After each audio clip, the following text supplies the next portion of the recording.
Salam berjumpa kembali teman-teman sekalian, sahabat-sahabat, saudara-saudari yang terkasih dalam Tuhan.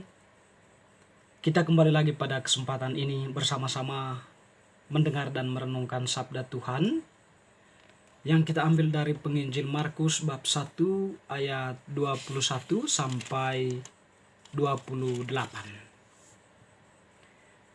Yesus dalam rumah ibadat di Kapernaum. Mereka tiba di Kapernaum. Setelah hari Sabat mulai, Yesus segera masuk ke dalam rumah ibadat dan mengajar. Mereka takjub mendengar pengajarannya, sebab ia mengajar mereka sebagai orang yang berkuasa, tidak seperti ahli-ahli Taurat. Pada waktu itu, di dalam rumah ibadat itu ada seorang yang kerasukan roh jahat. Orang itu berteriak, "Apa urusanmu dengan kami, hai Yesus orang Nazaret? Engkau datang hendak membinasakan kami? Aku tahu siapa engkau, yang kudus dari Allah." Tetapi Yesus menghardiknya katanya, "Diam, keluarlah dari padanya." Roh jahat itu menggoncang-goncang orang itu, dan sambil menjerit dengan suara nyaring, ia keluar daripadanya. Mereka semua takjub sehingga mereka memperbincangkannya, katanya, "Apa ini? Suatu ajaran baru. Ia berkata-kata dengan kuasa. Roh-roh jahat pun diperintahkannya dan mereka taat kepadanya." Lalu tersebarlah dengan cepat kabar tentang dia ke segala penjuru di seluruh Galilea. Demikianlah Injil Tuhan, terpujilah Kristus. Teman-teman, sahabat-sahabat, saudara-saudari, Bapak Ibu yang terkasih dalam Tuhan, penginjil Markus hari ini melukiskan Yesus sebagai pribadi yang menunjukkan bahwa dia itu mempunyai suatu kekuatan atau mempunyai suatu kuasa yang mampu mengusir roh jahat. Atau dalam hal ini kita bisa mengatakan pada hari ini Yesus menunjukkan dirinya sebagai Allah, ya, atau dia menunjukkan dirinya dalam dimensi kealahan. Teman-teman, saudara-saudari yang terkasih, menarik, sebelum tindakan pengusiran roh jahat dari orang yang kerasukan roh jahat itu, Yesus berada dalam sebuah rumah ibadat. Dan waktu itu juga dia dipercayakan untuk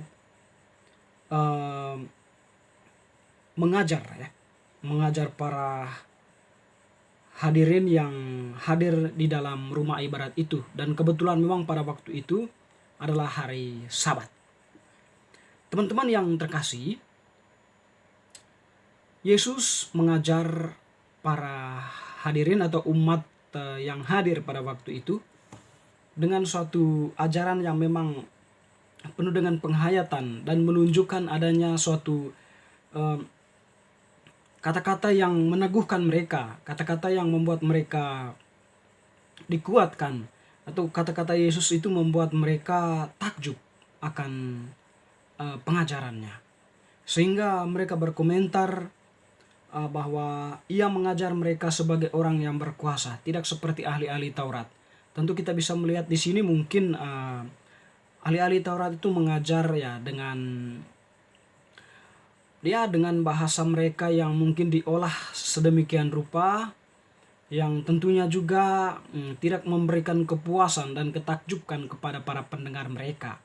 Ya, sehingga mereka membandingkan antara Yesus yang mengajar pada saat itu dengan ahli-ahli Taurat yang lain. Teman-teman yang terkasih, ternyata di balik Yesus mengajar itu ada juga seorang yang memang mengalami kerasukan setan, ya. Di situ terjadi sebuah dialog, ya. Ketika Yesus berhadapan dengan orang yang kerasukan setan itu, dialog antara setan itu dengan Yesus. Jadi setan yang merasuki orang tersebut sedemikian rupa mereka berusaha untuk menarik perhatian orang banyak dengan menunjukkan bahwa Yesus itu adalah yang kudus dari Allah, ya, yang kudus dari Allah. Di sini bertujuan agar para pendengar Yesus waktu itu bisa menyanjung-nyanjung Yesus, memuji-muji Yesus, atau juga bisa menyalahkan Yesus, atau mungkin juga menganggap Yesus itu sebagai orang yang menghujat Allah, ya, karena dia menganggap dirinya sebagai Allah atau yang kudus dari Allah. Itu nanti kan berkesinambungan dengan awal dari Yesus tadi tampil dengan suatu ajaran yang penuh berwibawa. Jadi dia mengajar dengan kewibawaan karena memang bisa dinilai dia itu Allah. Suaranya Yesus itu adalah suara Allah yang meneguhkan banyak orang atau pendengarnya pada waktu itu. Sehingga bisa jadi kalau memang hal itu yang terjadi, tentu para pendengarnya ya bisa. Yang pertama tadi mereka bisa menyanjung Yesus, memuji-muji Yesus demikian rupa, bahkan ya menganggap dia sebagai orang yang harus dihormati atau mungkin mengangkatnya sebagai pemimpin mereka, ya. Tetapi menarik teman-teman yang terkasih, ketika roh jahat itu mengungkapkan pernyataan bahwa kami tahu engkau adalah yang kudus dari Allah, Yesus segera menghardik mereka, katanya, diamlah, keluarlah engkau daripadanya. Artinya di sini bahwa Yesus itu memang tidak ingin agar dirinya itu dikenal sedemikian rupa karena orang banyak mengetahui bahwa dia itu Allah. Atau orang banyak kemudian bisa memuji-muji dia, lalu kemudian ya bisa menghancurkan dia atau bisa menolak kehadiran Yesus di tengah-tengah mereka. Teman-teman yang terkasih, ternyata kata-kata Yesus itu tidak bisa dilawan oleh para setan, ya. Ketika mereka sudah diusir oleh Yesus dari orang yang kerasukan roh jahat, mereka pun pergi. Di sini kita bisa melihat bahwa kejahatan itu dikalahkan dengan kebaikan atau kuasa Allah. Di mata Allah kejahatan itu direndahkan atau tidak mempunyai nilai yang memang mampu menguasai kehendak Allah sendiri. Teman-teman, saudara-saudariku yang terkasih, semakin hal itu dilakukan oleh Yesus, semakin orang banyak merasa takjub dengan Yesus, ya. Merasa Yesus itu hadir sebagai orang yang baru, orang yang luar biasa, ya. Yang bagi mereka ya memang ini tokoh baru yang perlu mereka dengarkan atau yang perlu mereka sanjungkan atau perlu mereka puji-puji, ya. Karena selain dia mengajar dengan ajaran yang menarik, tapi sekaligus dia mempunyai kuasa untuk mengusir roh jahat, ya. Tentu ini merupakan suatu yang baru bagi mereka.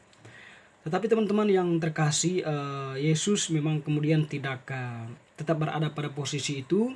Dia tidak meladeni atau tidak menerima sedemikian rupa pujian dari orang-orang sekitarnya waktu itu. Tetapi Yesus dengan pelan-pelan mengundurkan diri. Bisa jadi dia waktu itu pergi ke tempat lain untuk mengajar, ya.